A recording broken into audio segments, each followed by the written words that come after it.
Kalau panas-panas kayak gini kayaknya seger banget ya lur.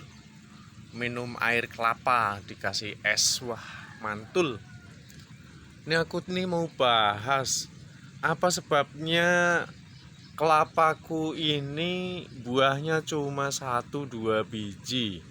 Ini disebabkan karena beberapa faktor.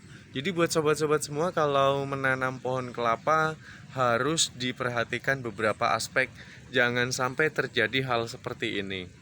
Sekalipun walaupun aku tahu ini tuh penyebabnya, aku tahu gitu, tapi ya aku biarkan pohon ini nggak aku tebang karena aku membutuhkan sabutnya untuk aku jadikan pupuk.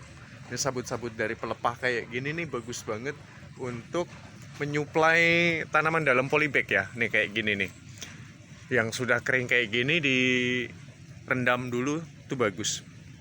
Jadi yang jadi persoalan tuh sebetulnya karena tanaman ini tuh terlalu berhimpit-himpitan. Dia nggak dapat asupan sinar matahari yang cukup dari sinar matahari pagi ya, terutama ya.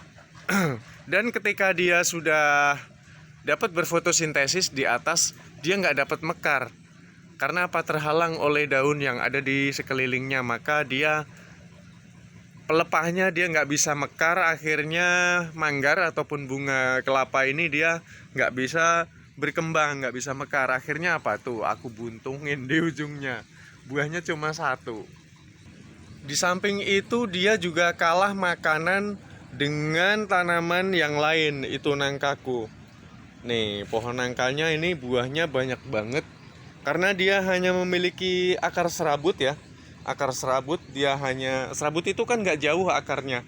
Jadi makanannya dihabiskan oleh ini pohon nangkaku. Makanya nangkaku nih subur banget sampai ke tanah-tanah tuh aku tutupin.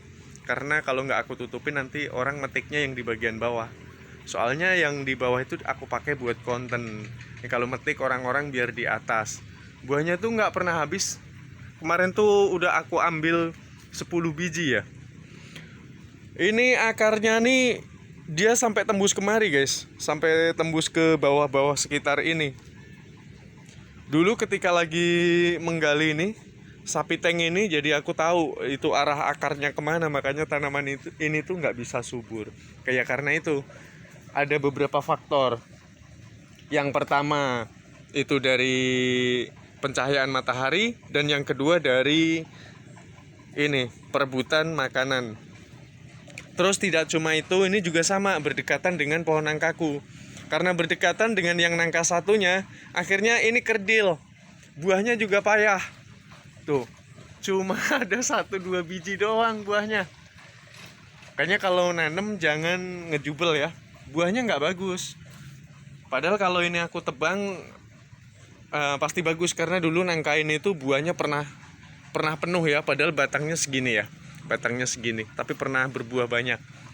Dan perlu tahu nih, pohon nangka ini sama pohon nangka yang itu, yang gede itu, lebih tuaan yang ini, lebih tuaan yang kecil ini kerdil, karena nanamnya berhimpit-himpitan. Nah itu dua faktor. Terus ketambahan kemarin tuh di musim kemarau, ini sawah ini kan kemarin banyak keringnya, jadi penting banget kalau di areal kelapa kita itu harus selalu lembab. Itu menentukan buahnya akan tumbuh banyak atau tidak. Aku mau potong sayang banget. Waduh, mana seger banget ini buahnya. Aduh. Apalagi kalau panas-panas gini kan. Wah. Tuh, sabut kelapanya tuh kan berguna buat tanaman yang lain kayak gini. Dengan media yang kecil kayak gini aja dia bisa subur banget, guys. Ini padahal aku tanemin berapa? 3 loh. 3 batang cincau. Daunnya tahu sendiri nih, liatin. Ini berkat dari sabut kelapaku itu. Tuh. Dengan media yang sangat kecil dia mampu nih menumbuhkan, ngasih asupan mineral segini banyaknya. Dia nggak keteter gitu. Bagus banget. Cara mengaplikasikannya tuh sebetulnya tinggal ini dipendam di sekitar areal akar. Kalau ini ditaruh di atas kayak gini nih, jangan difokuskan gini nih, tuh cuma untuk menutup panas aja. Di bawahnya udah ada tuh akarnya udah pada tumbuh nih. Ini aku tutup kayak gini kan otomatis tanahnya tetap selalu lembab kan. Nggak cuma itu, ini juga ada tanaman langsung auto subur. Kemarin tuh hidupnya Senin Kamis, aku kasih sabut kelapa tuh kan. Aku campurin, aku pendam di dalamnya dia. Sehingga tanahnya nih nggak mudah kering. Jadi buat pengetahuan teman-teman semua di rumah ya, kalau ada sabut kelapa dari buah pelepah hingga batangnya tuh jangan dibuang. Taruh aja di sekitar areal tanaman kita ya.